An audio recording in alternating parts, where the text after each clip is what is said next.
Panelists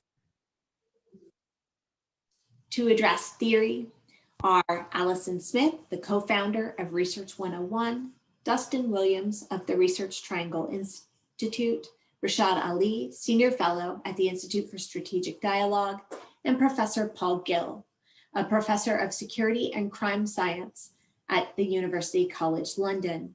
You heard the announcement that this meeting is being recorded.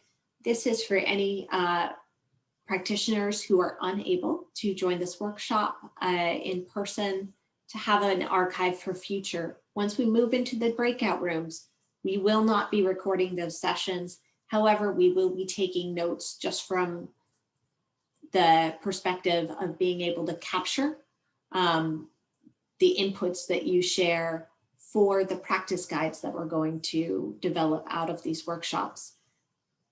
Once we're in breakout rooms, those will be Chatham House rule. There will be no attribution to specific individuals. All right, and now to kick off our theory panel, I want to turn to my colleague, Allison Smith. Allison, you had the unenviable task of synthesizing all of the research that the National Institute of Justice had done into this area several years ago, and comparing that research across several different needs, risk, and threat assessment tools. Can you share with us what you learned? Absolutely, and thank you, Brett, and thank you all. I'm really pleased to be the first speaker at the workshop, and many of you in the audience are people whose research I'm going to be speaking about. So yes, I did have the opportunity a while back to synthesize some of the research that NIJ funded researchers had done at the time. Specifically focused on risk factors associated with engaging in terrorism. This research doesn't look at protective factors, or at least at the time, there weren't any findings about it. That being said, before I go on, I just want to mention briefly that I do think that validated risk factors and protective factors can contribute to all of the types of threat assessments that we'll be discussing today. As they provide you a background on what may make an individual more or less likely to engage in a behavior of concern that helps identify their potential needs that can be addressed in prevention programs. It also, I think, forms a background against which a more immediate threat assessment can be conducted. So, the study I'm going to talk about focused on risk factors. Again, didn't include protective factors, and I'm not going to talk about indicators today because I don't have time, of individuals who attempted or engaged in terrorism based on a range of ideologies. And it involved looking at the research conducted by multiple research teams. I'm going to focus on two today, using open source data. I have the definition of terrorism up there. I'm not going to read it, but it's important to know what these teams were looking at. Risk factor, I'm sure everyone knows, but it increases the likelihood that a certain outcome will occur. In this case, attempting or engaging in terrorism. And ideally, risk factors are identified through analyses that compare individuals who do and don't engage in the behavior. This provides evidence that they're more likely to be associated with individuals who engage in the behavior, and equally important, they're less likely to be associated. So, in fact, when I think about it, I'm not even sure how you would identify protective factors, which are less likely to be engaging in a behavior if you didn't have these comparison groups. So, cutting to the chase, I'm going to talk about the risk factors that were identified in research that included both individuals who do and did not engage in terrorism. I'm going to focus on the left-hand side of the screen. These are the general categories. The individual risk factors associated with them are on the right-hand side of the screen. So a past history of violence or a past history of criminal activity and delinquency were both associated with a greater likelihood of engaging in terrorism, again, comparing individuals who did and didn't. Having extremist associates was as well. Having an extremist ideology or grievances. This may seem like a no-brainer in some senses, but in fact, not everyone who does engage in terrorism has a very strong belief in an extremist ideology or grievance. So that's important, as I'm sure John Horgan would let you know. Intent to commit violence. I want to stop on this for a second, just because there were no risk factors identified in the comparative studies, although there were in the studies that didn't include a comparison group. And I think that this is really important. From the Secret Service on, people have said there is a difference between making a threat and posing a threat. And in fact, there is research that shows that individuals who threaten to engage in violence may be less likely to actually engage in it. However, I think this is an area that needs more research, especially because a lot of the research that I've seen anyway was conducted before social media became the force that it is today. Moving on, individuals who are more likely to engage in terrorism had skills and resources for committing violence. And here, particularly, we were looking at having military experience was the variable that stood out there. They are more likely to have mental health issues than individuals who don't engage in violence. And then trouble in various domains, so professional, educational, economic domains, trouble in relationship domains were also associated with a higher likelihood of engaging in terrorism. And then finally, specific demographic characteristics, which I personally don't find very interesting. They're not dynamic risk factors. They really don't necessarily suggest areas for developing prevention or intervention efforts, but nonetheless, they were significant in the research. So moving on to recommendations. This is one as a former research sponsor I love, because every researcher says we need more research, but we need more research. So in particularly, we need more research that compares individuals who do and do not attempt or engage in terrorism and do or do not attempt or engage in other behaviors of concern. So targeted violence is a pretty broad category of violence. And while I would expect there would be overlap between individuals who engage in school violence and individuals who engage in terrorism, we need more work to really identify that overlap. The study that I just talked about did indeed find that, for example, some of the risk factors associated with engaging in terrorism were also included on an instrument that just looked at general violence, the HCR20. But again, I think we need to dig a little bit deeper.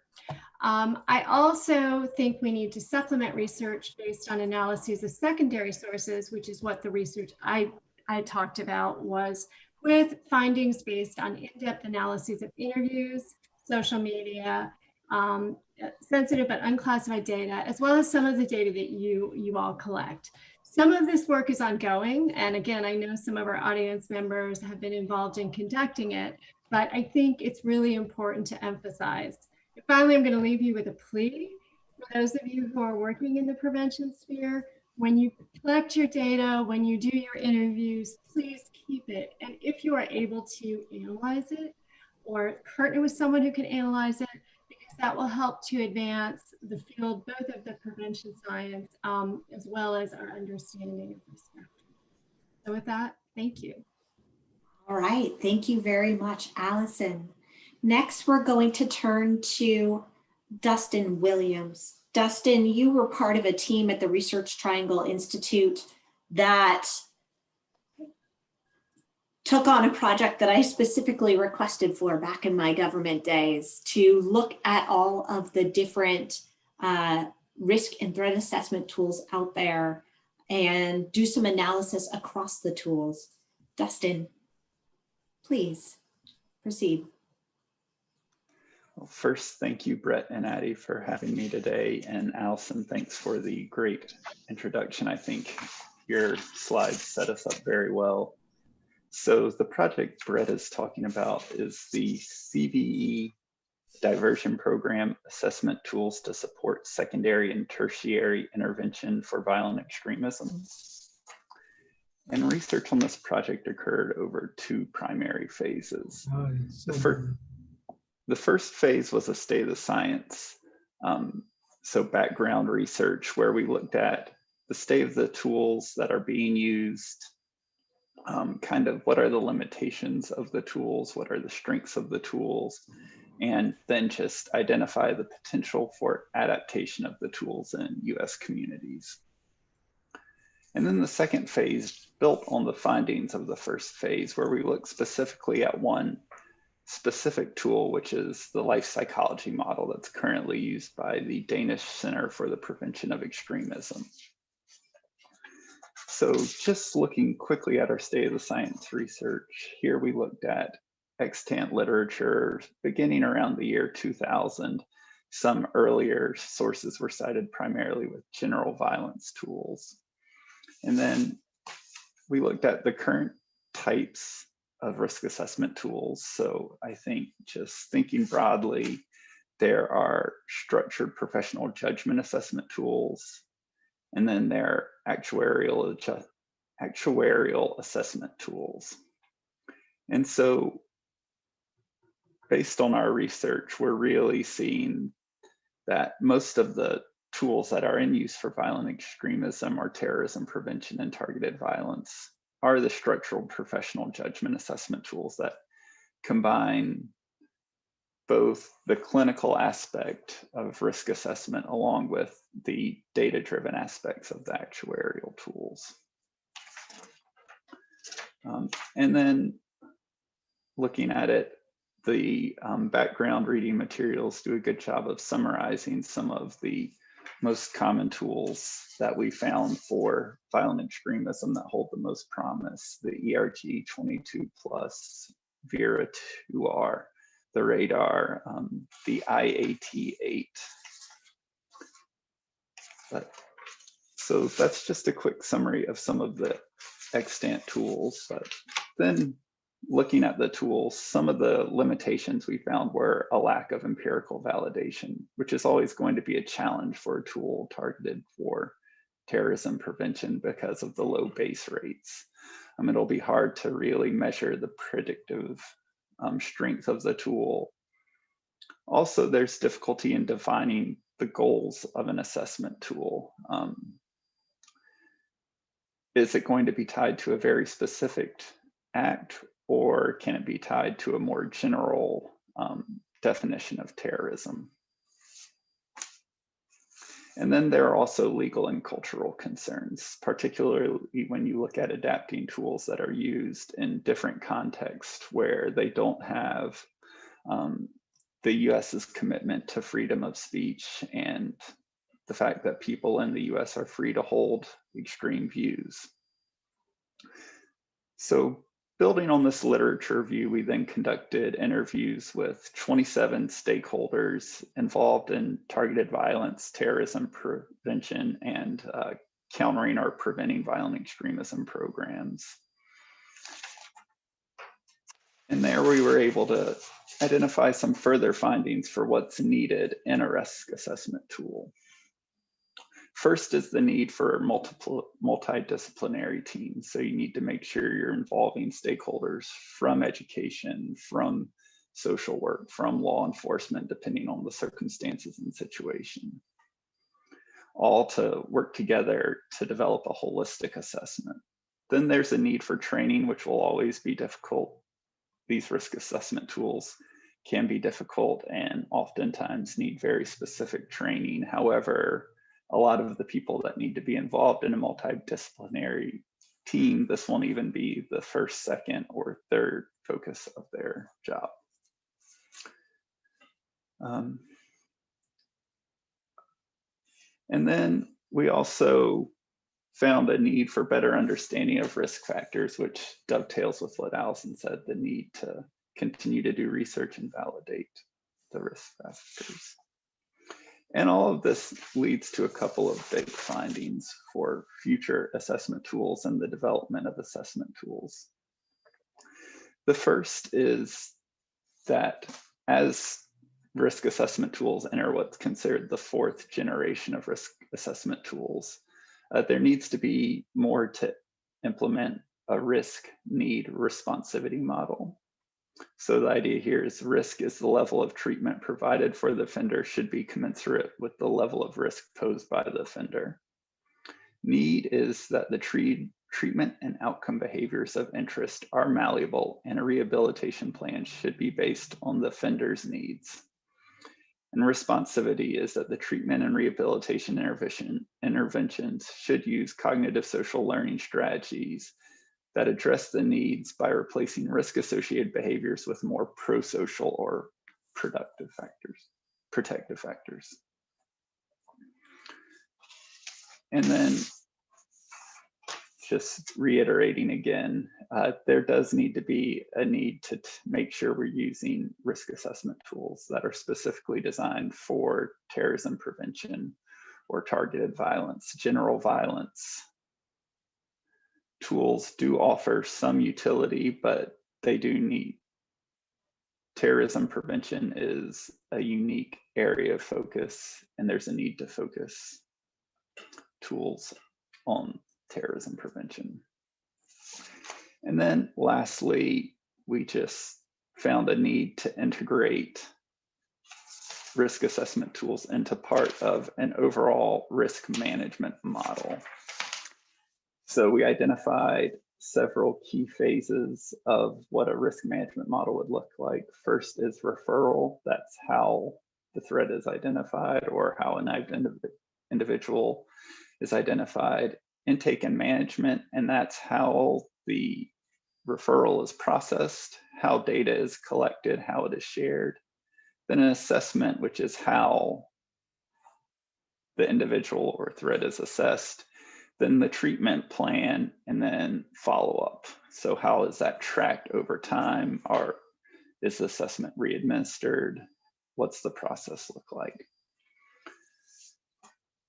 And then, and I just have a couple of minutes left, so I'll hurry. We found a model in, as I mentioned, in Denmark, the solution-focused model, which aims to integrate really all the steps that we identified as being necessary into a risk management model, while also continuing to build on the idea of not just risk factors, but integrating protective factors, much like the VERA-2 and ERG-22 have done. And this model is based on 3 key assumptions. Everyone aspires to have a good enough life. Having a good enough grip on life means one is able to cope with daily and more significant life tasks. And everyone, regardless of personal characteristics or experiences, faces the same fundamental life task. So I'll stop here, and just in the breakout room, we can maybe talk more about how the solution-focused model integrates risk assessment tool, what their specific risk assessment tool looks like, and kind of what we think the next steps are, which is looking at how this could be adapted for an American context, given some of the legal differences between the US and Denmark. All right, thank you very much, Dustin. I appreciate it. Next, we'll turn, I'm actually going to skip around on the agenda a little bit. Professor Gill, can we turn to you next? You've done extensive research into risk assessment in particular. Will you share your thoughts, please? Sure, yeah. Thank you very much for the invite today to talk. I'm going to talk a little bit about the science and the art of risk assessment, because I think often the two things are compatible and sometimes they are incompatible with one another. And I think the more of these types of discussions where you've got frontline practitioners who are practicing the arts telling busy scientists what it is that they need, the more of that we have, the better ultimately both are going to be. And so, as Alison and others have pointed out, there's been a sort of a big uptake in the amount of sort of rigorous data-driven studies in the field of violent extremism over the last 10 years. And this has led to a sort of a broad range of Data collection endeavors from survey to interview to open and closed source kind of big data analyses. There's a number of kind of big conclusions that we can draw from those studies, right? And they are very, very relevant for the practice of risk assessment. The fact that there is no violent extremist profile and the fact that there is no one single profile, one single pathway into violent extremism is really, really important for practice. That isn't a failure of science, but as sort of others have said, that's sort of a distinct finding of the science itself. And lots of people get involved in violent extremism for lots of different reasons. And the risk that they display occurs over a timeline, a period of time, and it ebbs and flows. That doesn't negate the ability for risk assessments to have a role in here. It actually does the opposite. It draws the fact that we need the best quality guidelines rooted in the best available science. But as I said, the science needs to know what's important from a practitioner perspective. And risk itself is really, really context specific. What might be a risk factor in one particular conflict or area might be a protective factor in a very different place.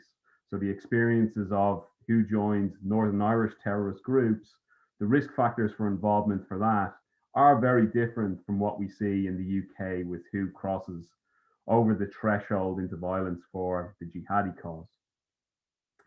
So for these kind of reasons, violent radicalization is a very highly individualized kind of process, and it differs hugely from person to person. And that's why structured professional judgment approaches to risk assessment are best placed in this particular field, because it's that complexity is what they were built for.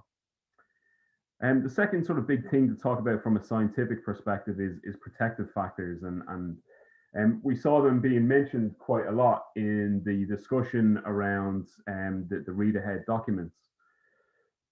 From a scientific perspective, there has been an overt focus on risk. And if we're only trying to understand risk, we're only going to see risk in everybody. And there needs to be a lot more focus going forward from the science perspective on protective factors. We are still kind of debating what a protective factor is. Is it the absence of a risk factor? Is it the opposite of a risk factor? Or is it something else entirely? We don't really know. So there's a lot of conceptual work that also needs to be done before the data collection can be done in a systematic factor. We also don't really know how protective factors work. We get a sense that they're important, that they're relevant, that they might decrease people's risk, but do they work because they help reduce people's dysfunction? So is there a sort of a direct link that they're having upon the sort of likelihood of people displaying risk? Or do they have a sort of a mediator or moderator impact? Do they only become important when somebody is faced with a lot of risk factors? Or are they always protective in their scope? And the other thing, we often look for evidence from other parallel research fields, and there has been work done on protective factors on general violence, but the vast majority of that research is focused on, teenage populations. So there is a lot of work still to be done in general violence risk assessments in terms with adult populations and how protective factors work. And then the third thing from a scientific perspective, a lot of the work that my own team has done and a lot of the work that Alison alluded to earlier, a lot of their kind of drive was about identifying the presence of risk factors, right? So now we've got a lot of studies that can tell you how many of the sample had criminal careers, how many of the sample had poor self-control, that type of thing. So we've got really, really good at identifying the presence of risk factors. But we've kind of, in that drive towards large N studies, we've lost a little bit of the nuance about the relevance of risk factors. And that's something that we need to know a lot more about for structured professional judgment approaches, because it's not just about identifying if a risk factor is present with a person, but it's about identifying what functional role is that risk factor playing towards the risk, the outcome of interest that we're trying to assess the likelihood of. And different types, and the same risk factor can be present in 10 different people, but be playing 10 different roles. So we need to be able to understand the functional link of risk factors to the end outcome. And then finally, just to finish up, a couple of points about the art of risk assessment.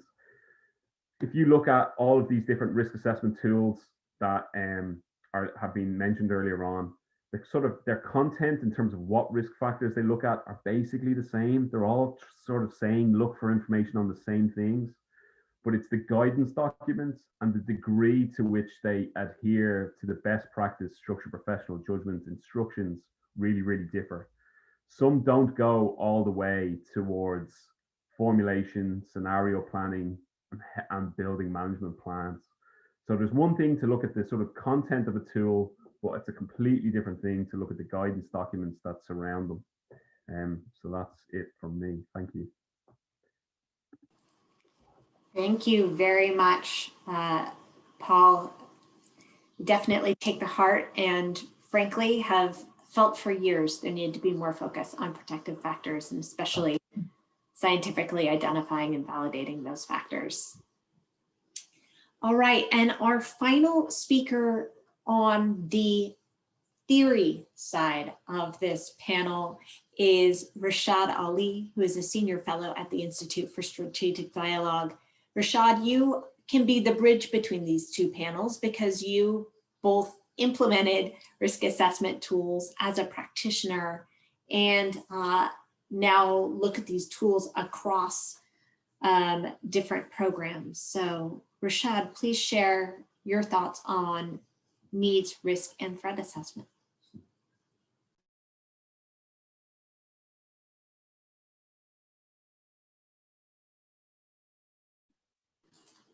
Rashad, you are on mute. Thank you. Sorry about that. I was just saying, just to clarify, 5 minutes. Firstly, thanks very much for the invitation. I think there's been a lot of really, really good insights so far. By far, the most important points that have been made, I think, kind of lay a foundation for what kind of insights I wanted to bring. The first is, when looking at this in the context of different geographies, the drivers, the psychologies, the environments are very, very different. And therefore, essentially the type of profile, the type of influencing factors are very, very distinct depending upon what geographies you look at. I say that as someone who's looked at hundreds of cases in the UK, but also engaged in in-depth interviews and analysis in places like Lebanon, Jordan, Syrian context, also Iraq, and also with different ideological settings, if that makes sense. People who are driven by nationalist causes, Marxist, ethno-Marxist nationalist causes, commonly attributed to Islamist ideologies, and so on. And also, obviously, the different political environments where the role that grievances and political circumstances play is much, much bigger than, say, in the context that we are looking at in a European context or a US context. What I mean by that is it's very different if you're growing up in a society where the level of rights repression you're facing is different to, say, growing up in Iraq under any one of the regimes which persecutes you for your sectarian perspective, or in Syria if you have been subjected to war directly.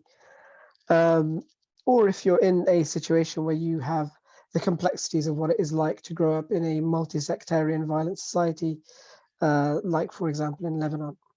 And so there are all sorts of different issues that face individuals joining what is much more closer to a social movement than it is to individuals who are undertaking violent acts. And I think that is a really important distinction to make when looking at analyzing questions such as the role of social movements, ideology, and all these factors which sometimes may be overplayed by certain people or underplayed by other people.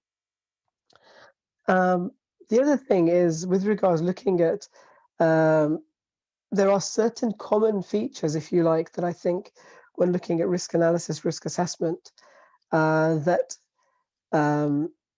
a lot of the researchers will point out that I think if you do a kind of meta-analysis on, you'd find that stick out. And these tend to be the factors which relate to dehumanizing the other, which relate to,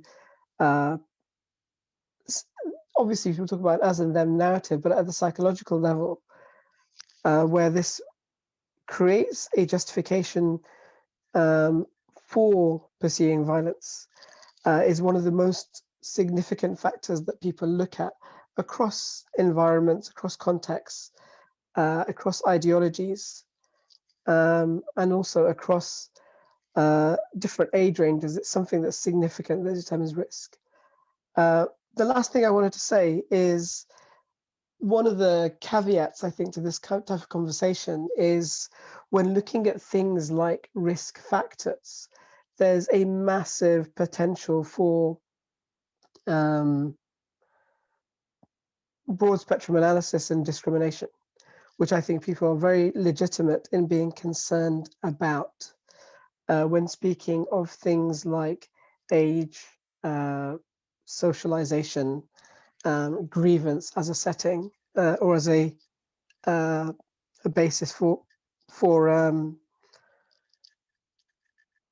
as a risk factor, so to speak. I mean, there's a huge set of issues with how that would be perceived, and I guess also how useful it actually is in a real sense. Because I don't know about any of you, but I think for the last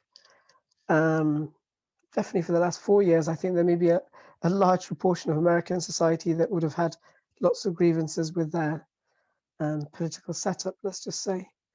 And I think that's the same across lots of different environments. And so I think this is where people have tried to differentiate things like factors which are risk factors for recidivism and reoffense, where people already have an established propensity to violence, and where some of these factors may be seen as likelihood to be exploited. So there are things which relate to what maybe has been described as needs or vulnerabilities, or factors that need to be reduced. And I think this is where risk management programs or vulnerability management, and there's a lot that goes into some of the programs that we've looked at, and the assessment tools that you'll be looking at actually look at how to manage that over a longer period of time. And I'll just end it there. All right, thank you very much, Rashad. From here, I want to, and we've got slightly different agendas, so I'm going to keep our panelists along with us. We're going to do a couple questions for the first panel, and then we will transition into the next panel. First, and please, audience, if you have questions, write them into the chat. We've got too many people on to go free-for-all style, although we will we'll have breakout rooms to allow for more robust dialogue there as well. Some of the questions that we received in advance, and some of you have already mentioned this, but just to ask and answer the question directly, are there any validated assessment tools that have been validated here in the United States? Allison, Dustin? No. If we're talking about looking at trying to predict or assess violent extremism, terrorism, no. There has been a lot of work, I believe, towards validating tools, but there's still work to be done. And I mean, that's fair enough. It's a very, very low base rate activity, as Dustin mentioned.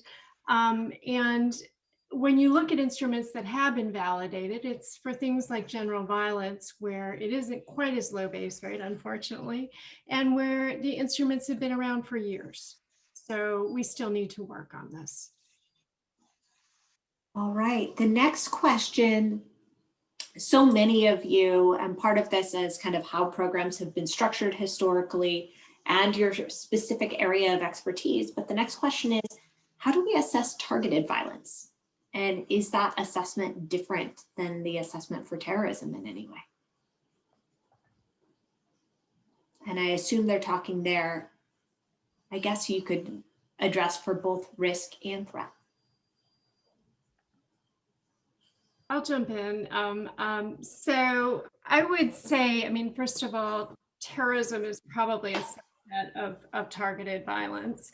And I did have the privilege of being a detailee at the Secret Service, so I do know about their program on targeted violence. And I believe there are overlaps. They tend to advocate a threat assessment approach more than a risk assessment approach. I do think that they can actually go hand in hand. You can, I mean, even within risk assessment, you can use different processes. So I do think that there are differences, but I also would argue that probably a lot of the risk and protective factors overlap. We just need to look at that a little more closely. And I agree with Allison, especially if you look at the push factors. So if you think of something as pushing someone towards an activity, you'll see a lot of similarities. All right, does anyone else want to address that question? I know I've heard it a lot recently. Yeah, I mean, I think it would be a really, really similar approach that you would take in terms of risk or threat assessment in a violent extremist context. I mean, the risk factors usually overlap. If anything, targeted violence has had a longer scientific evidence base. You know, there's validated risk assessment tools that look at workplace violence, that look at school-based violence. And you know, there's no reason why a heavily validated risk assessment for general violence tool wouldn't work on targeted violence, because it guides the practitioner to think about what is the reasons why this person is engaging in this behavior. So, you know, you get a sense of a person's general needs, general risk factors, and it will guide you to think about management plans. I think this sort of chunking up different parts of violence based on slightly different motivations. I think we need to focus on the process to how somebody gets to the point of acting out violence, rather than thinking about what their end goal is. I think there's a lot that can be done from general violence risk assessment perspective. All right. The next question, we're going to dive into this in additional workshops in the future, but the question for all of you is there research examining whether mental health therapies, for example, cognitive behavioral therapy, has an impact in diverting threatening behavior once a threat assessment has been conducted?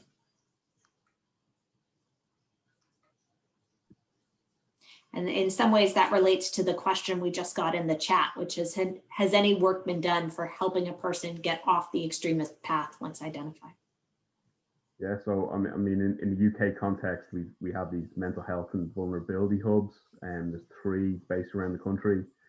So any referrals that come, it's a multi-agency NHS mixed with police.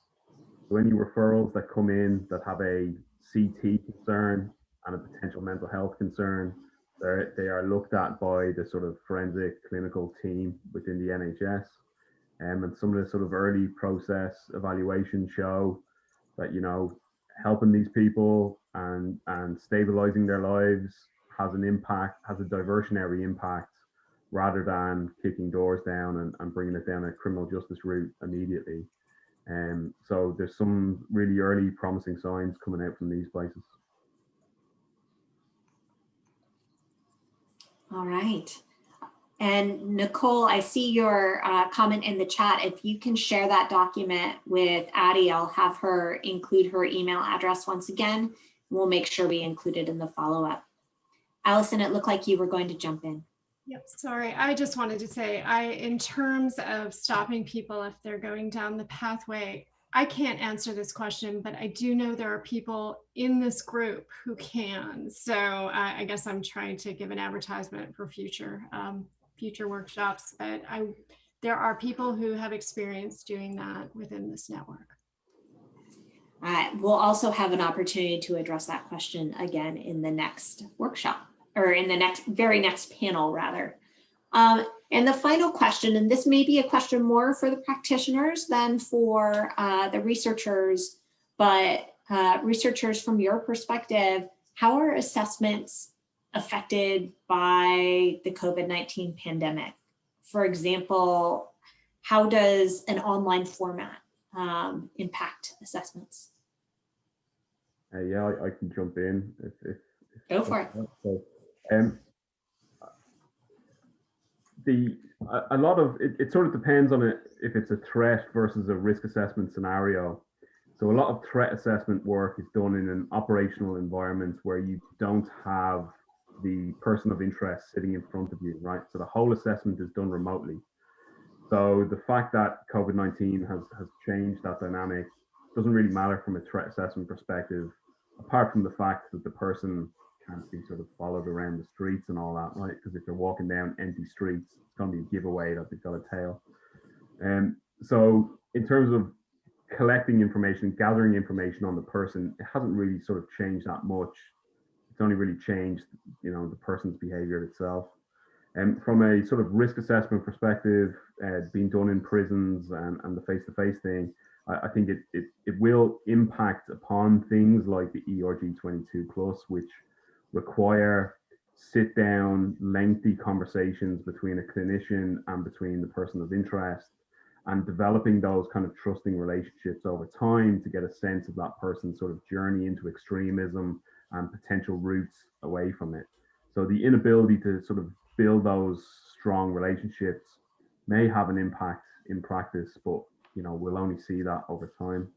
And then the other perspective from a sort of a risk, from a threat assessment and risk assessment point of view, more so from a threat assessment, what we see with a lot of different cases is that many people that were at risk of being violently radicalized, COVID-19 has, for some people, acted as a really huge protective factor. So it's meant that they can't hang around in the settings which were in which they were being radicalized in a physical world. So it's kind of got them away from that and more towards family and other potentially protective influences. But in some other cases, the experience of COVID-19 has really escalated somebody's risk, because all of a sudden they have a lot more time in their hands to be online, getting exposed to these types of things. Maybe it's ramped up their anxiety and they're looking for an explanation for what is happening in the world, and you see lots of people getting radicalized by QAnon.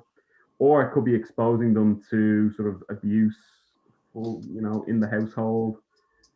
Like the rates of domestic abuse have gone up in the UK, which may be linked to, a very small proportion of those victims then becoming radicalized because they're looking for meaning in their life, or they're looking for, a sort of vicarious family. So it's completely upended kind of a lot of cases that were being managed in real time, because it's completely changed the context that people are experiencing their lives. Thank you. Does anyone else want to jump in on this question of impact of COVID-19 on needs, risk, or threat assessment? All right, with that, we're going to go ahead and transition to our next panel. Our first panel was on the theory side of needs, risk, and threat assessment, specifically featuring researchers who have done a lot of work researching various assessment tools and how they could be applied in practice. The second panel is the practice side of needs, risk, and threat assessment. We're going to be hearing from people who are directly doing these assessments day in, day out across different contexts, and getting their thoughts. Our panelists include James Barrett, Director of Clinical Support Services for the Cambridge Police Department. He's also an Assistant Professor of Psychology at Harvard Medical School. John Nicoletti, who does policing and public safety psychology, and Dennis Walkenhorst, Scientific Director for the Violence Prevention Network. Jamie, do you want to get us started? Hello. Sure, I'm going to share my screen. Hopefully this works. Are we good there? All right. Thank you, everyone, for having me today. I'm a psychologist, and I conduct both threat assessments and risk assessments and safety assessments, primarily focused on schools and juvenile settings where my area of expertise is. I sit on the Mass Bay FBI threat assessment team and do a lot of teaching in Massachusetts on how schools can build threat assessment teams, but then also supervision and teaching to psychologists and psychiatrists on this area of risk assessment, or we also call it safety assessment, especially around juveniles. So I'm going to give you the really condensed 5 to 7 minute version of this, and then we can talk about it more in the breakouts, but I just tried to pull the major themes that I try to hit on when I do some teaching in this area. So first, this is kind of, we have wonderful researchers on this group that just gave a lot of presentation on this. This is how I kind of break out my understanding of the difference between threat assessment and risk assessment. So threat assessment is going to be the assessment of a behavioral threat. And the best way to do it is based on empirical indicators, and you're going to come up with a risk determination.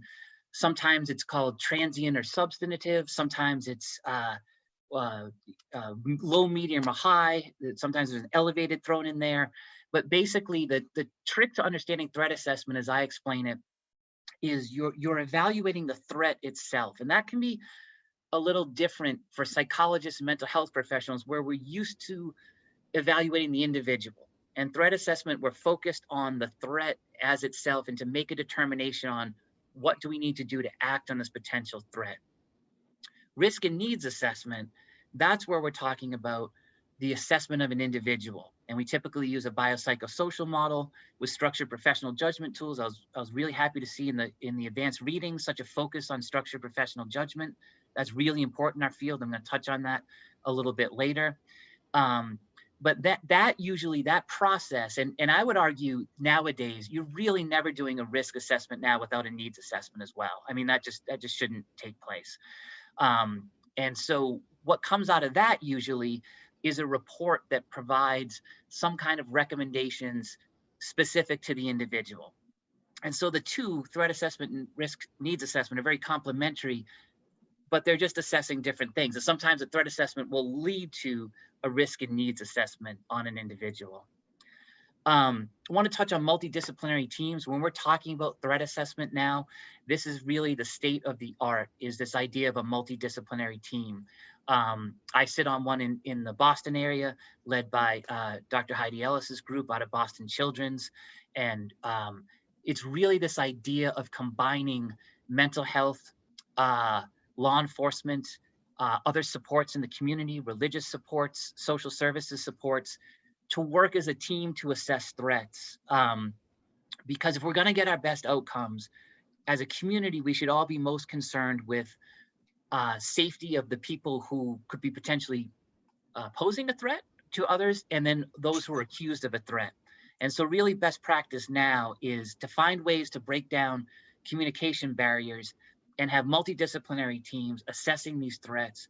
So most importantly, we can put in comprehensive mitigation strategies. And that can't be done if that's just happening on law enforcement end, or if that's just happening on the mental health end or the school end, et cetera.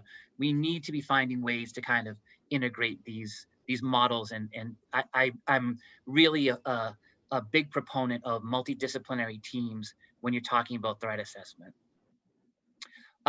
So this comes from the FBI's work on threat assessment. Kind of if you're going to take it stepwise, what are the most important steps you need to take? So you need to gather all relevant information, and that's going to be coming from as many of the collateral contacts and pieces of information that you can get. Nowadays, that's almost invariably going to include social media. I can't remember the last school threat assessment I've done that has not included some form of social media where that threat has been communicated, usually in some online manner. Then you're going to make some kind of determination whether that person poses a threat. And then, you know, as was spoken about by the research team, it's so important to offer reasoned mitigation strategies. What are we going to do as a group to put strategies in place to mitigate whatever that potential threat may be? So for instance, This comes from the Secret Service's 2018 report, which is available to anyone online. It's school safety using a threat assessment model.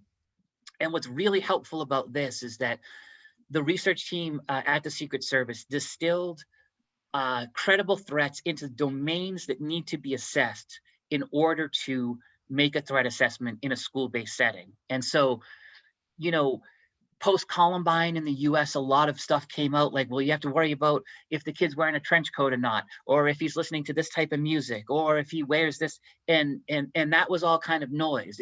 That wasn't what we need to be looking at.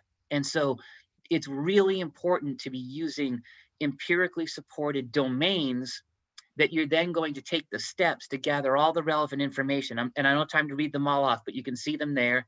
Again, the document's available to everyone. And if you're in this area, really suggest downloading it, because it just gives you those exact domains you need to, and this is, again, this is in the area of school, but the principle kind of applies to all types of threat assessment, that you need to be using the domains that the science have shown us that now as practitioners, we need to ensure we're getting all the relevant information we need in each domain in order to make a credible and thorough threat assessment.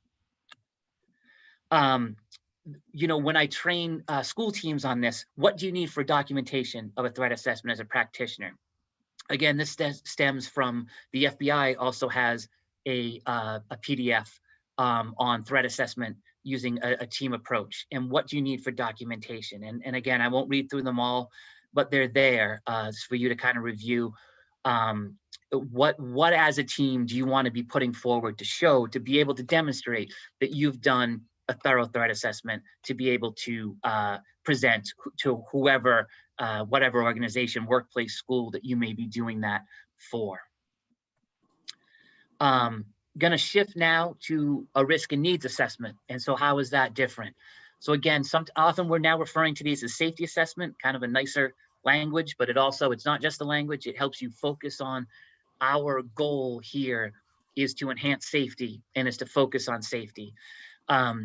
These are typically conducted in the US anyway by psychologists and psychiatrists who have specialized training in this field. Typically there's going to be a client who refers and funds the assessment, and then that report is presented to that client. So in the case of schools, in the juveniles, it's often the school who is the client. Obviously, parents have access to that report and any information in it. But the client is important because the person conducting the assessment is presenting their recommendations specific to that setting and specific to the concerns that that client has about the individual who's getting assessed. Structural professional judgment, I won't spend a lot of time on it because, again, the readings are great on that, but that's state of the art. You can't just be using actuarial assessments. Those would be the checklists or adding up numbers. They've been all kinds of problems historically with cultural and racial bias in some of those tools and with minimizing context. So you can't be too far on the actuarial end. You also don't want to be too far on just the clinical judgment end. I've seen some of these risk assessments.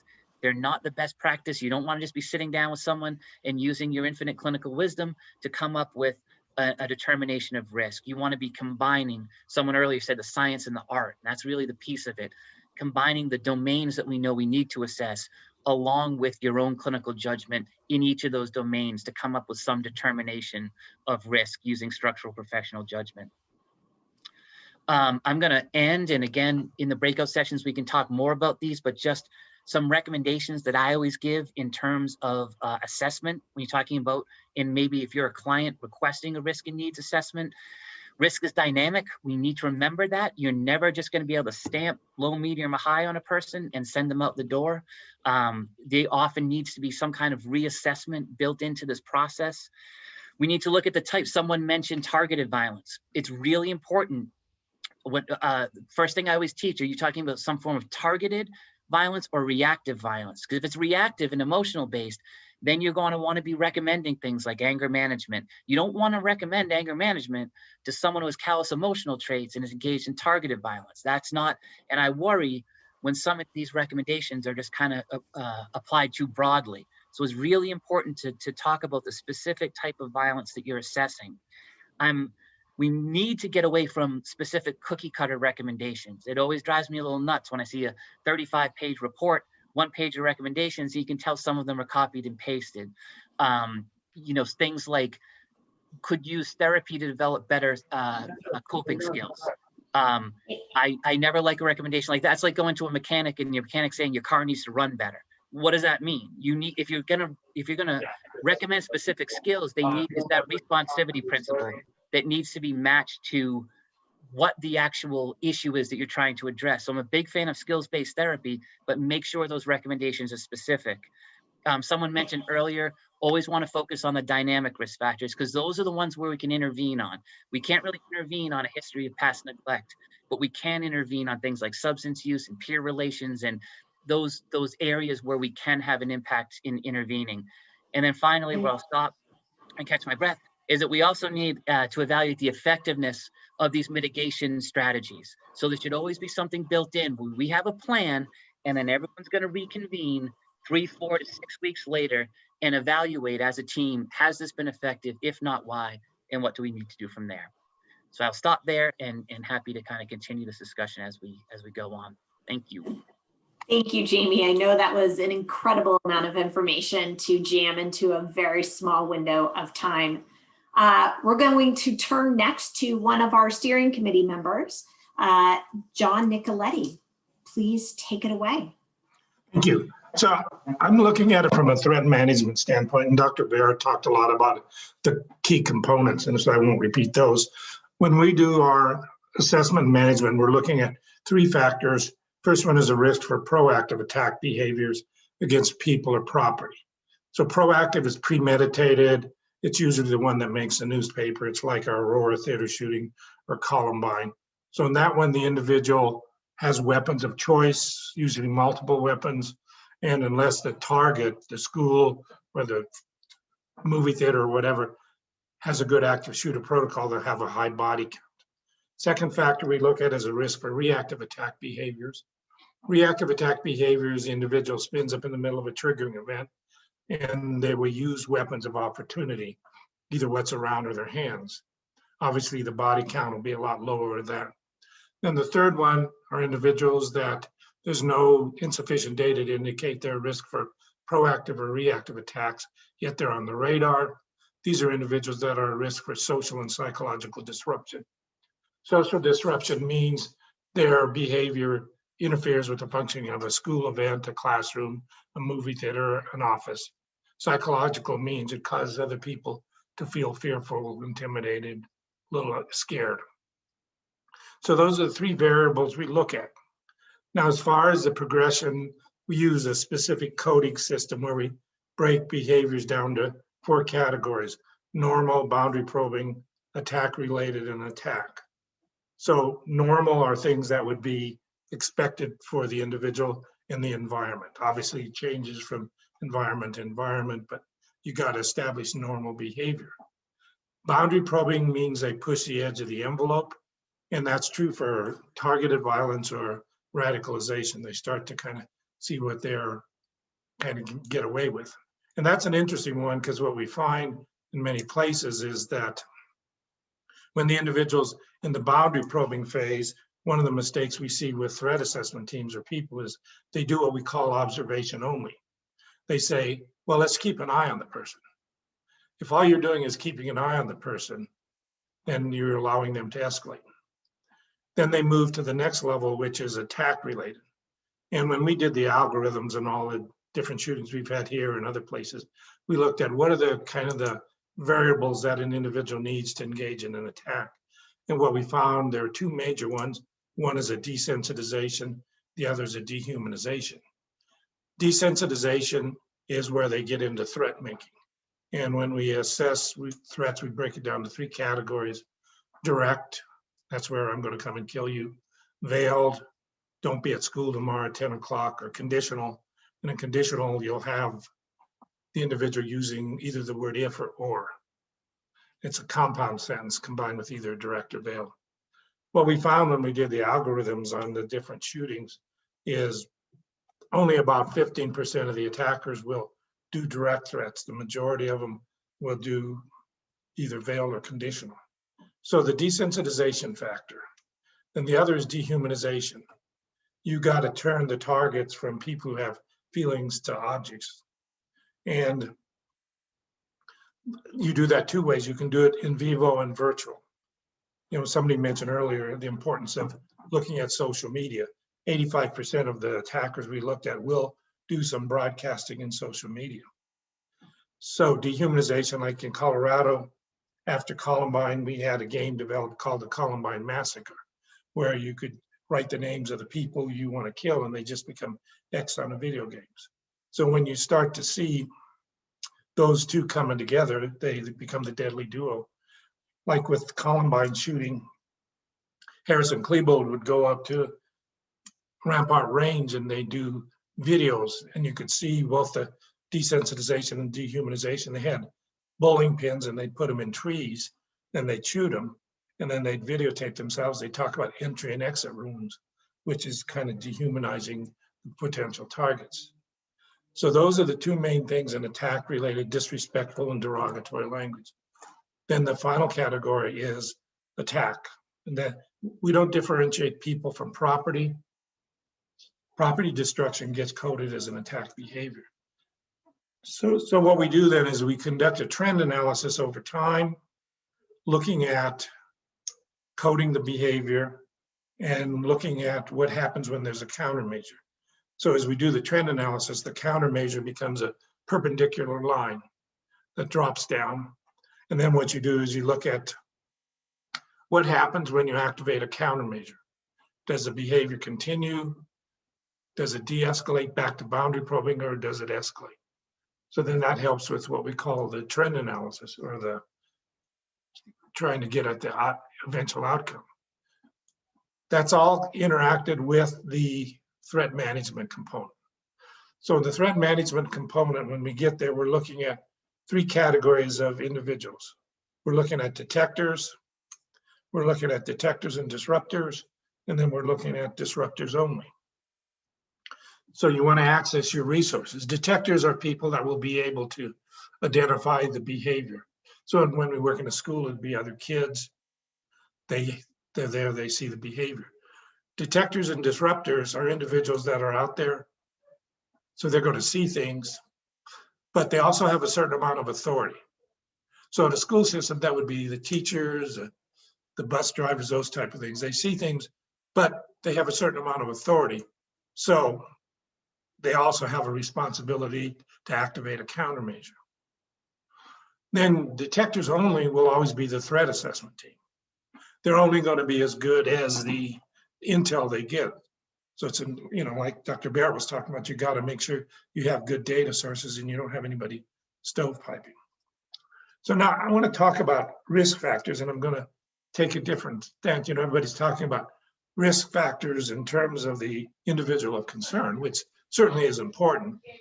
But the other factor we want to look at is risk factors of the handlers, the individuals that could be disruptors or by their behavior become enablers.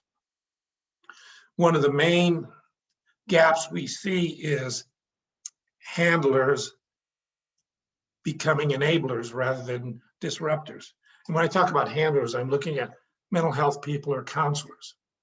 So then as we analyze those folks, we look at several variables that indicate that we got a risk factor from a potential handler. For example, in the Aurora Theater shooting, the individual who was the attacker was actually in counseling with a psychiatrist. He was broadcasting, and that's a big thing we see in targeted violence, they broadcast. But what was happening is the counselor was not responding to the broadcast. The counselor did attempt to do 2710, or what we call here in Colorado, a hold and treat. But one of the things that stopped her, and this is a concerning behavior we see, is she said, well, I didn't want to spin them up. And that's not an uncommon thing to find people say, well, we don't want to do anything to spin them up, so they don't activate any countermeasures. The other one we see is, as far as handlers and risk factors, is, I don't know if you hear this word, imminent. So you have the handler saying, well, we can't breach confidentiality unless there's an imminent danger. So they're holding on to data sources as the individual starts to progress. And then you ask the handler, well, define imminent. And that's where the problem occurs, is they'll say, well, imminent means right away. Well, define right away. Well, that means soon.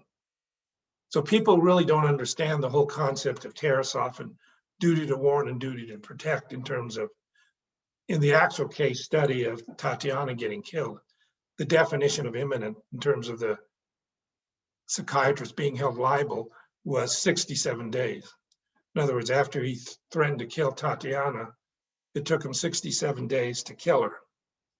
So basically, when you're instructing your handlers, they need to realize that that's the definition of imminent.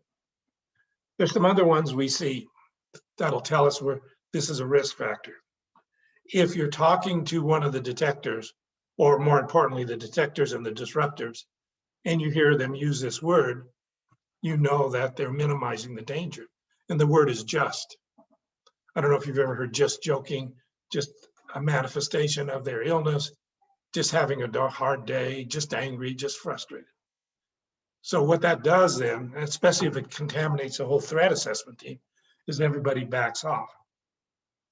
Then the other concern we see is using the word fantasizing. So we had a case here in Colorado, we seem to have a lot of them, where this was a incel wannabe. He's 19 and he's a virgin. He's in high school and he doesn't want to be 20 and still be a virgin. So he's, according to the therapist who called us, he's fantasizing about ways to sexually assault girls.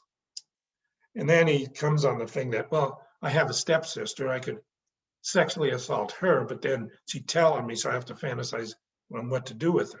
And again, these were the therapist's words that she was using. He was fantasizing.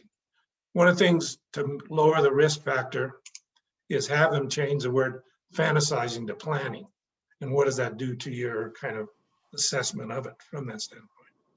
So again, the key factor in threat management is looking at that everybody's on the same thing and you have a series of effective countermeasures and you're evaluating what happens after the countermeasure is activated. And basically, one of the things we always get is, well, you got to use evidence-based. So we always get challenged. What's your evidence-based approach with what you're doing? Pretty much the way we look at it is you got two kind of negative choices. You got a false positive and you got a false negative. So false negative was like our Arapahoe High School shooting, where the individual had been doing all sorts of trouble, gets kicked off the debate team and threatens to kill the debate coach. So that school system used one of those low, medium, high, which can work, but a lot of times they don't behavioralize it. So he just threatened to kill the debate coach. He did all these other things, and they gave him a low risk for engaging in what we call an attack behavior. And obviously he comes in and tries to kill the debate coach, misses that person, and kills a young lady. The other thing you get is false positive. The reality is, from a research standpoint, if you do a countermeasure, how can you evaluate the effectiveness of a false positive? Did the individual not engage in the attack behavior because they weren't going to? Or did they not engage in the attack behavior because you interrupted it? So John, that's can I? Sorry to interrupt you. I was wondering if I could stop you there and leave the rest for breakout sessions. Yeah, just that's why I'm stopping. for our finalists. Perfect. Our final panelist is Dennis Walkenhorst. And Dennis, if I butchered your last name, please feel free to repronounce it. Dennis is the scientific director at Violence Prevention Network. Dennis, you've focused, our past two panelists spoke primarily about threat assessment. You've done more of your work in needs and risk assessment. Please share your thoughts. Thank you, and thank you so much for having me.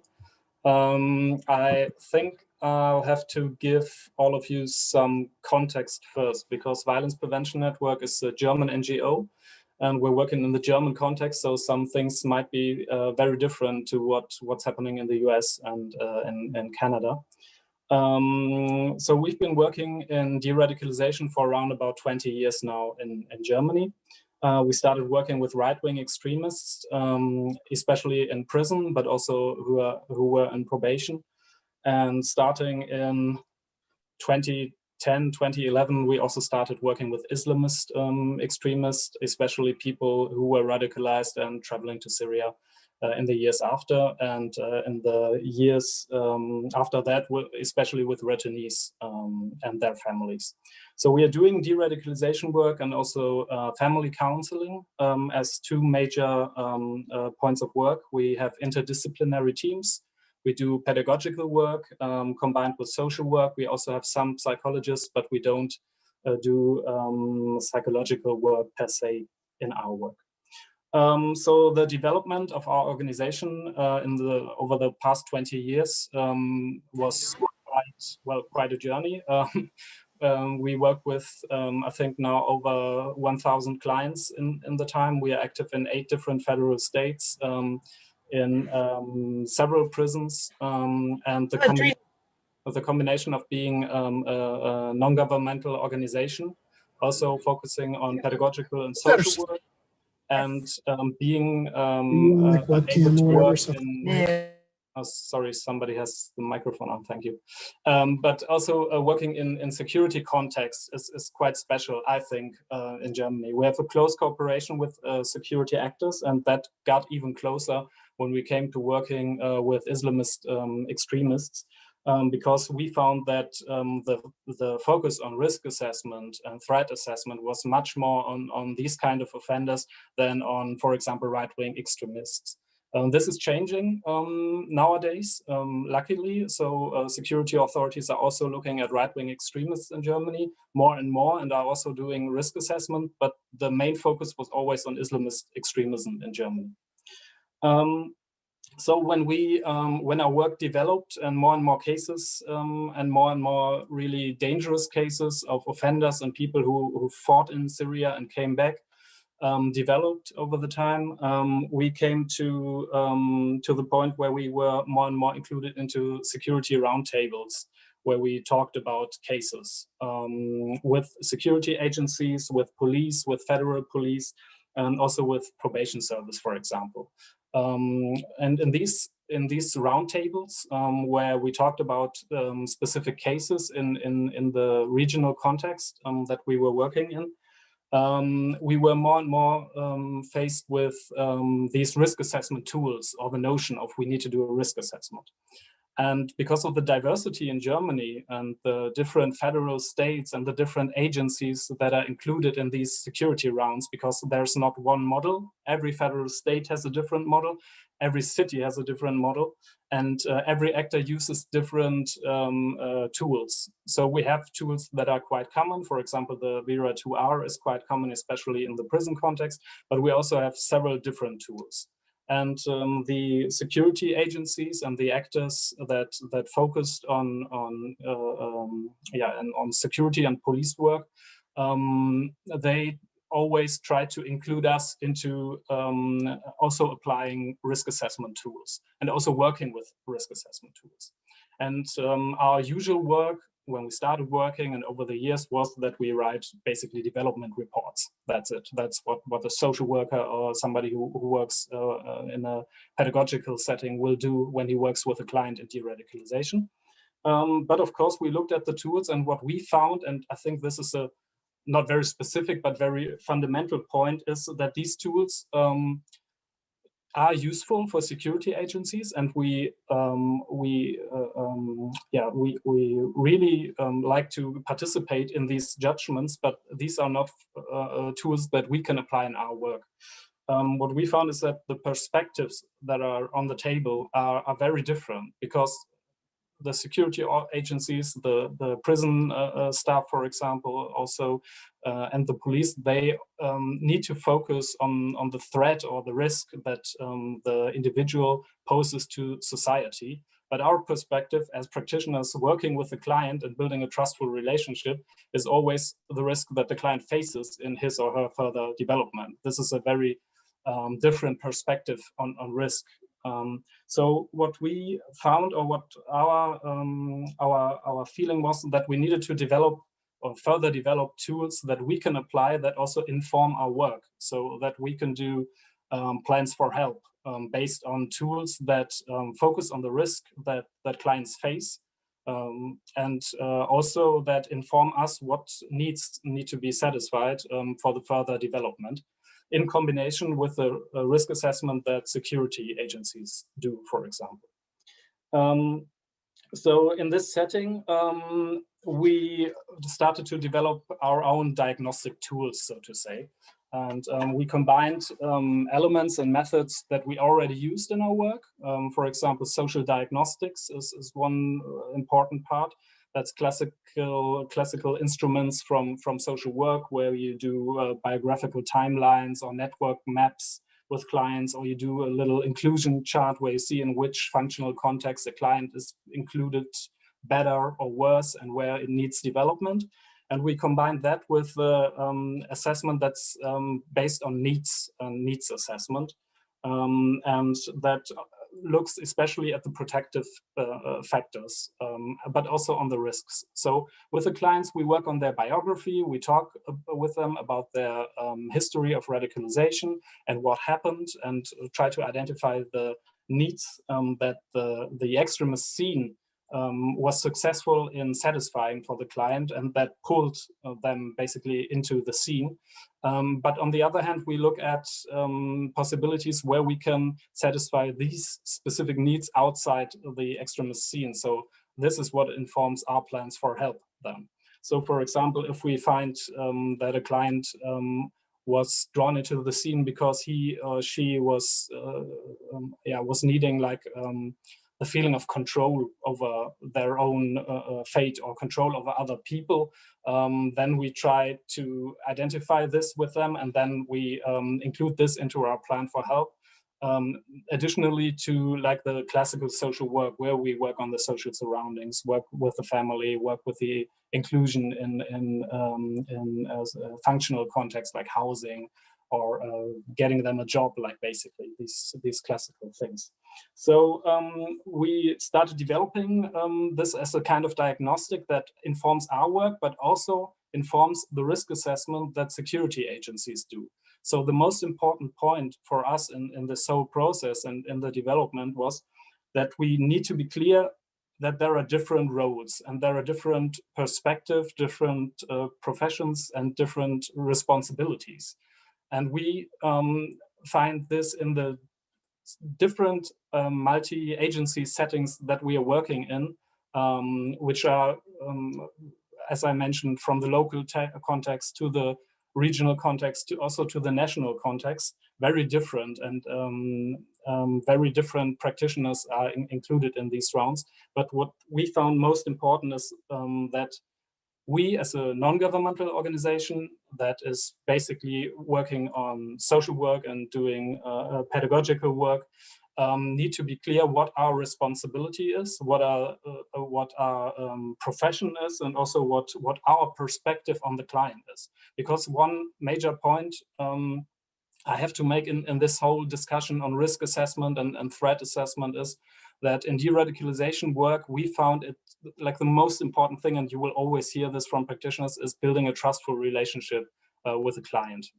And having a long-term trustful relationship will give you all the informations you need, and also all the information that security agencies need, also authentic informations.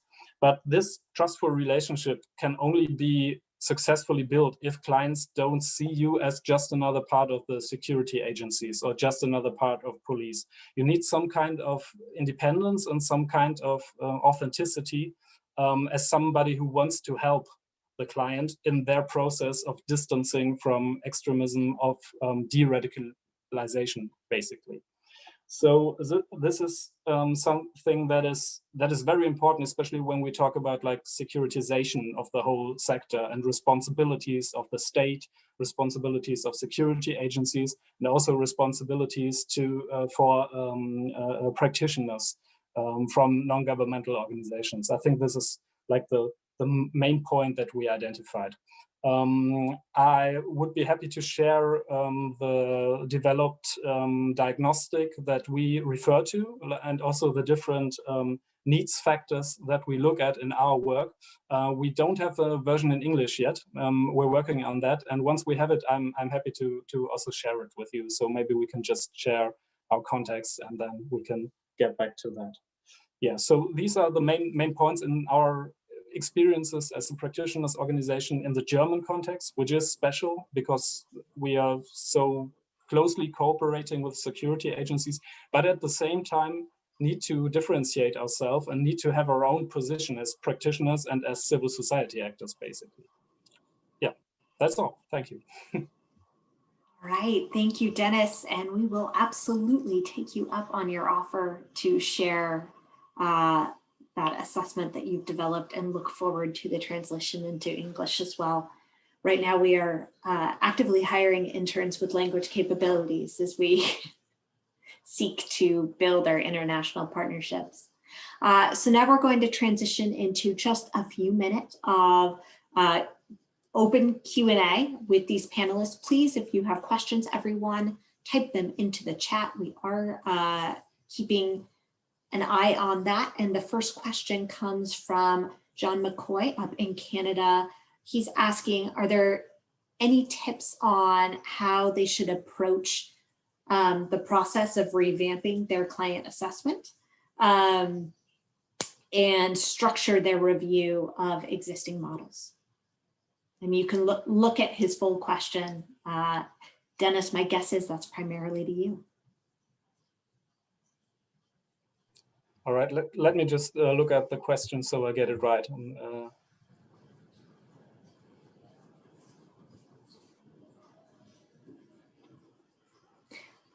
All right, and while Dennis takes a look at that question, I will open it up to the rest of the panelists. Same question that we had for the first panel. How can needs, risk, and threat assessment be understood in the digital space, especially in light of COVID-19? And how can interventions be done digitally as well? Sorry, I think I got John's question now. I could just all right, jump go in. for That's it. Okay. So what we did was basically we were very lucky that we had the opportunity to fund 2 evaluations of 2 practice projects that we are doing. So we are doing several practice projects in the different federal states. And they are always evaluated, but most of the time, like the government is defining what the topic of the evaluation is. And for 2 evaluations, we were able to define the topic. And there we included universities who are focusing mainly on social work and also on de-radicalization in the context of right-wing extremism for several years now. And we work with them on evaluating our assessment and our diagnostics and to professionalize it. So today we also build on that work and we further develop it because, as you all know, evaluations mostly only go for a very short time and don't have that much money. But this was a very important first step to include evaluation into the professionalization of our own diagnostics. All right, thank you for that, Dennis. Does anyone want to take the digital assessment and intervention question? Well, real briefly on that. I mean, I think, you know, as was said earlier, when you're talking about risk assessment, the ideal is obviously to be face-to-face. Like everyone else, as a field, we've had to learn to adapt and how to use these digital tools. And, you know, with counseling, everything moved to telemedicine. And I think the challenge for us as a field moving forward will be, how do we integrate what we've learned in terms of the benefits of telehealth, you know, being able to get to people across far distances using technology that could be potentially beneficial to bringing experts in on cases where they're not within that state. And there's issues around licensure and that type of thing. But while there are certainly drawbacks to conducting services via telehealth, there's also been some benefits in that we've been able to increase access to people who normally wouldn't be able to get to clinics. And we've been able to bring in different voices, just like what we're doing right now, where from across the world, we're all talking on these important topics. So I think the challenge for us is going to be, how do we keep some of these benefits moving forward as we kind of expand the field? Right, thank you for that, Jamie. Okay, we've got a bunch of questions coming in now. No questions for the first panel, but clearly lots of questions for the practitioners. So a couple questions regarding current climate. One specifically for John Nicoletti. You referenced dehumanization and desensitization. Do you think that the people involved in the attack on the Capitol, this was an element for them? And were they potentially radicalized online? And then another question I'm going to bundle together in the interest of time. With the current level of disinformation and conspiracy theories, are there approaches or techniques to sort out what this person identifies as delusions from extreme ideas related to conspiracy? John, you want to take that as a start, or at least half of it? Yeah, I was actually answering Kathy, but I'm a slow typer. I think Kathy's question is correct. I think several things. I think they were radicalized online, but also I think the pep rallies really begin to radicalize people. You know, if you watch the group think and the group reaction at these rallies, you'll start to see people spinning up, and they get into what I call the thrill of the thought. And once you get the thrill of the thought, then you got kind of momentum to direct them to do whatever they want to. So yeah, I think that was a huge factor. All right. And sorry, I'm going through lightning round here. Bill Braniff asks, specifically for Dennis, there are different assessment tools used in different states. Does that create the opportunity for a natural experiment?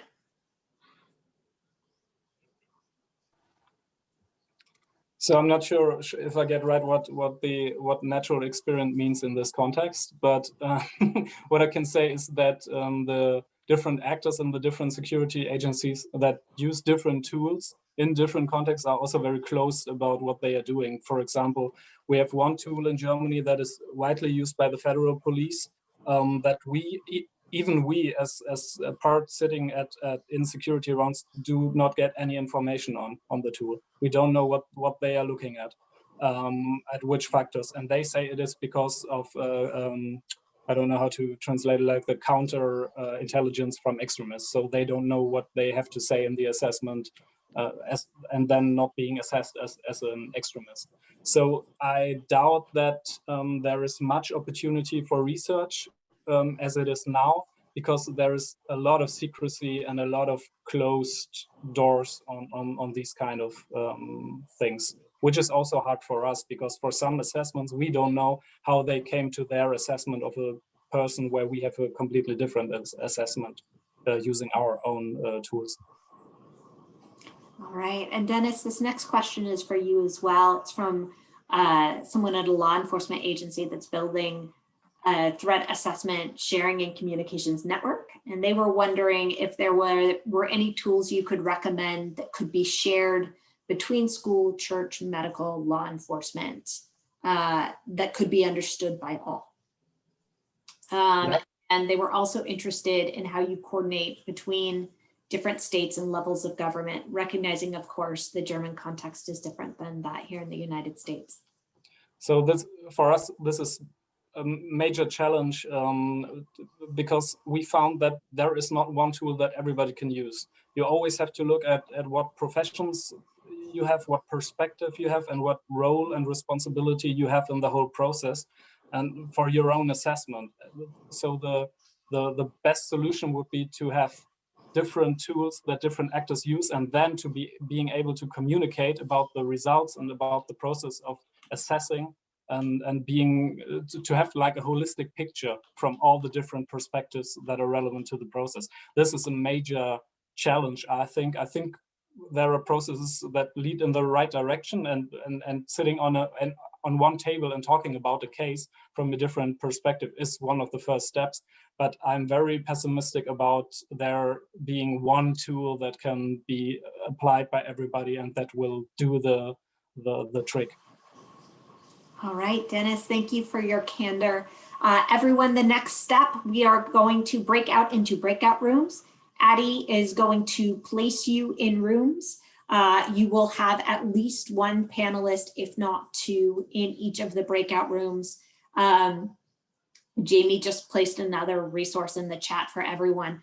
Following the breakout rooms, we're going to all reconvene here for a summary of lessons and some questions for you all about next steps as we build this network. So Addie, please distribute us to breakout rooms now. Once the window pops up on your screen, you click either accept or join. Join is the word. Otherwise, you will be moved there. Thank you. Join now.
All right, welcome back, everyone. I hope that you found the breakout rooms productive. We have everyone rejoining us gradually here. So first, Addie, if I can ask you to post the poll questions. Recognize that as our groups reconstitute, Addie may be rejoining us gradually as well. Addie, can you go ahead and post those poll questions, please? As I mentioned at the beginning, this workshop is funded by a grant by the DHS Office of Targeted Violence and Terrorism Prevention. One of the requirements of that grant is that we actually measure the impacts of these workshop series. So we're asking you to please go ahead and answer these questions for us so we have a sense of whether you found this helpful. In addition to these poll questions, we're going to ask you some narrative questions that you can answer in the chat. But I will give everyone a chance to do those poll questions for a minute before I get to those narrative questions. So here's what we heard today. We have a need for a better understanding of risk and particularly protective factors, not just for youth, but also for adults. As Allison said, you get a bunch of researchers together and they always call for more research. But here that call is absolutely, absolutely justified. In addition, there's a need for more of a risk need responsivity model. And what could that look like? Recognizing that different contexts result in different models. From there, we heard about the value of structured professional judgments. If you haven't had a chance to read the read ahead materials for this meeting yet, there's quite a bit of discussion there about structured professional judgments. And some of our panelists called for structured professional judgments that were specific to targeted violence and terrorism prevention. While we're doing that, what we heard was a need for building trusting relationships with the individuals you're working with over time, and a recognition that that process of building that trusting relationship may be complicated by the COVID-19 digital environment. With respect to threat assessment, we heard from John Nicoletti the need to reframe our understanding of the imminence and reframe the concept of fantasizing to planning. And as we heard from Dennis, it's important to define the roles, perspectives, and responsibilities of everyone who participates in your multidisciplinary team. That leads us to the topic of our next workshop, quite conveniently. Our next workshop will be on February 23rd from 11 a.m. to 1 p.m. Eastern Time. The topic is intake and staffing. We're going to be looking at all of the various roles, at all of the various components of a multidisciplinary intervention. If you would like to potentially speak at that workshop, please let us know. We are happy to take volunteers as well as suggest potential speakers on our end. Those invitations will be coming out for that workshop in the next couple of weeks. In addition to these poll questions, which we hope you're answering now, we would like you to type in the chat. Were there any lessons or learning from this workshop that you feel you can implement in your own practice or that have implications to your practice? And if so, what? We want to know, what are you actually taking away from this? Also, did you find this structure of this workshop useful? If not, why not? And what did you find most useful? We want to make sure that we're restructuring these workshops over time to give you more of what's working for you. What topics would you like us to cover in the future? So potential workshop topics, as I mentioned, we're doing 12. So we have plenty of room to cover the topics that are most relevant to you. And based on what you learned here today or in our read ahead materials, what, if anything, might you do differently in the future? I'm not going to ask you to do this in the chat, but please reach out to Addie or myself if there's anyone you want to suggest for future workshops. We welcome those recommendations. Our goal is to build this network, the Emerging Prevention Practitioners Network, over time, and we need your help to do that. You know the people you work with who you think might benefit from these workshops. From there, I'm going to pause briefly. Milo or Charlotte, is there anything you would like to add on your end? Nothing in particular. Thanks very much, Brett, for laying all those out. Yes, very keen to hear from anyone about the most useful formats for discussion, whether you want to be hearing a bit more expert voice or a bit more practitioner perspective. All is very useful. We are designing this network to be most useful to you as practitioners. So look forward to hearing those feedback either by email in the chat or through the pollings. So thank you for that. All right, and finally, steering committee members, many thanks to all of you. I'm going to forget names if I try to name you all right now, but Richard, Heidi, Claire, Sean, Tony, John, Rachel, Ryan, and others, thank you so much for your input. If there's anything you want to chime in with, please go ahead. Otherwise, thank you everyone for joining us today, and we look forward to seeing you again on February 23rd from 11 a.m. to 1 p.m. Eastern. Shoot us names if there's anyone you want us including in future workshops. Our goal is to build as inclusive of a network as possible. Addie, anything I'm forgetting? Nope, see you all next month. All right, thank you everyone. We look forward to seeing you in a month. Thank you.